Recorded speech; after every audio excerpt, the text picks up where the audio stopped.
Welcome Taurus, my name's Natalie Moss. This is Sunbaker Studio. I offer holistic interior design, but I also do tarot and human design and everything in between, everything in the kitchen sink. So welcome Taurus for your June reading. We're going to go through and do a Celtic Cross. We got the Seven of Wands coming up, so some higher ground energy there. I did get in my forward meditation something about recovery and needing to breathe and doing deep breaths, and there might have become some shallow breathing or some fast breathing, rapid breath after a struggle. So it's about slowing down and being in that recovery and facing things head on, front on. I also got a silver watch, like a stopwatch or a pocket watch, like in a waistcoat. If that might mean something to someone, and let's take that into consideration with this reading as well. I got the colors also of red, orange, and green, and the Fool just popping out there. So they could be, yeah, red, orange, and green, very fiery colors, very bright colors, and the green they're offering some quite contrast. It's like stop and go, yes and no. And wait, it's actually traffic light colors. So yeah, there could be a time to go, a time for no, and a time for holding and waiting. So yeah, let's have a look at your spread.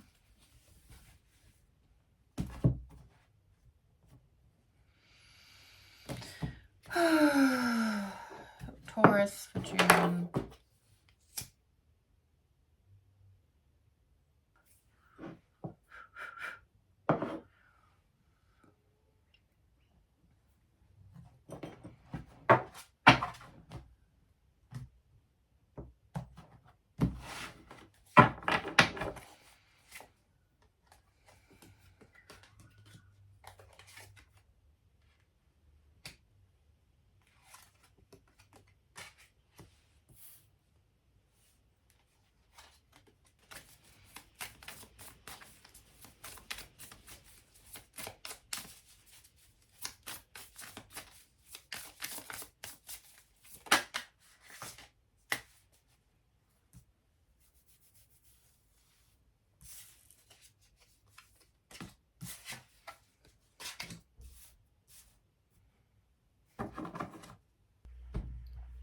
Okay, Taurus, what we have for your current situation is the High Priestess.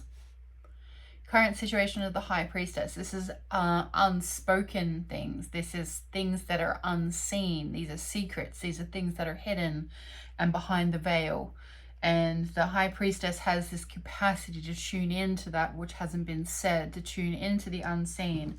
And so this is the current situation with the High Priestess. And with the challenge, we have the Nine of Swords. So maybe feeling like that's a burden, feeling like there's a weight to weigh up, to hold and to carry, from knowing what these secrets are, from having hidden information, from holding things with silence, and from withholding those secrets and knowledge and wisdom within. So there's a potential feeling of burden that we could have from having all this information. What we need to focus on, though, is the Queen of Pentacles. So the Queen of Pentacles is very assured and has the capacity for endurance. There is this, real deep, slow-moving, methodical Capricorn type energy with the Queen of Pentacles there, where everything is considered when we're spending those resources. So for the focus, we're focusing on this Queen of Pentacles, so holding our own and being measured and consistent with our energy moving forward. The past that we're leaving is some watery emotions. The Page of Cups, we have this potential to have these kind of watery stop and start emotional feelings or aspects or situations. Maybe there's a relationship or a situation with somebody else which is quite like unsteady or uncertain, or there's been an offering. It's almost like a bit of love bombing. There's been something whoosh in and whoosh out, like it's like not holding much weight there, and that's leaving the situation. The strength we have is the Ace of Swords. So this ability to receive this one striking new concept or idea, this new fresh concept is coming in. So what we've got going for us is that there's a new spark of inspiration that will be coming to receive, that we can act on. In the near future, there's some support and there's some help, there's some give and take, there's some reciprocity. Something you might have, paid for in advance is coming back for you to support you emotionally through this time. The advice is the Three of Pentacles. So keep working on what you've been working on. Don't give up now.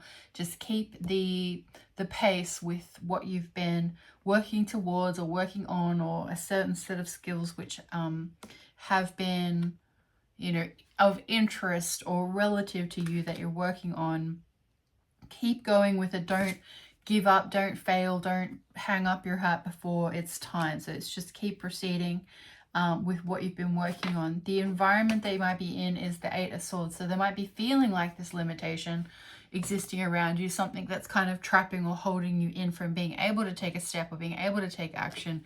But it really does come down to, when we can't move in all of these different ways, how are we opening up to the one pathway that we have from within? So it's really coming to a point, coming to a head. That third eye gets to open and we get to see in all directions and all things are illuminated from that external restriction. So we can't make any big, external mundane moves. That's what's happening in our environment, but we're encouraged to go within and to find that center point and that center spark, and to open up into what we really sense and what we really see at a deep level, which is supported with the High Priestess in our current situation. Our hopes or fears are Saturn. The hopes and fears is that we're never going to get out of this. We're never going to escape this kind of challenge or heaviness or turmoil or lesson.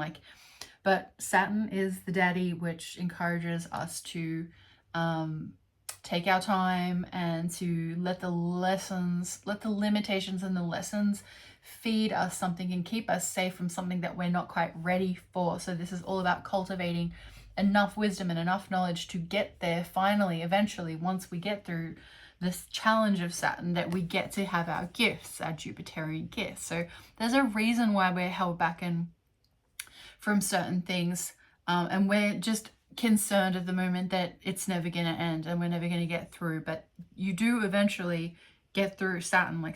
Saturn will let you go once you have truly accumulated the right type of wisdom in the right type of areas, and you really have come out the other end.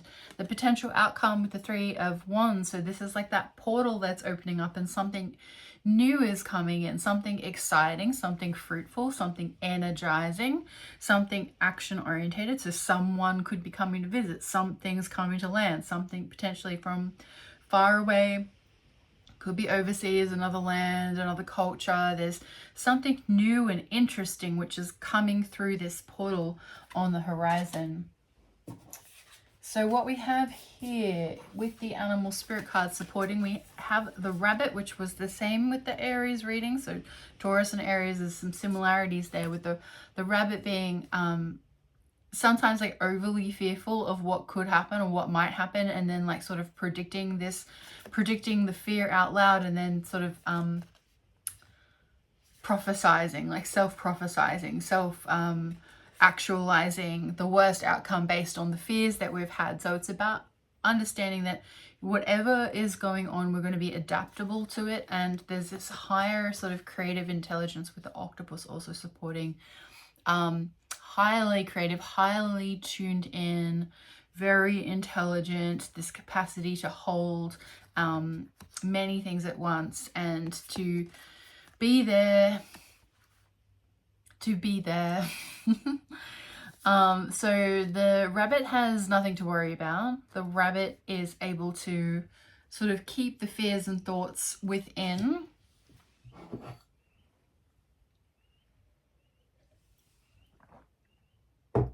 Knowing that there's enough intelligence and creativity there to support the situation, there's no need to be afraid. So you can put your fears aside in that sense. So I hope this has been supportive for you, Taurus. Remember to face forward. So we're facing forward. We're looking at the situation head on, and we're taking deep breaths. being very mindful of the breaths that we're taking, and just being in that recovery and letting that oxygen get into all of the parts of our body. So that's for Taurus this month for June. Thank you for dropping by. If you did enjoy this video, please like, share, subscribe. See you again soon. Bye-bye.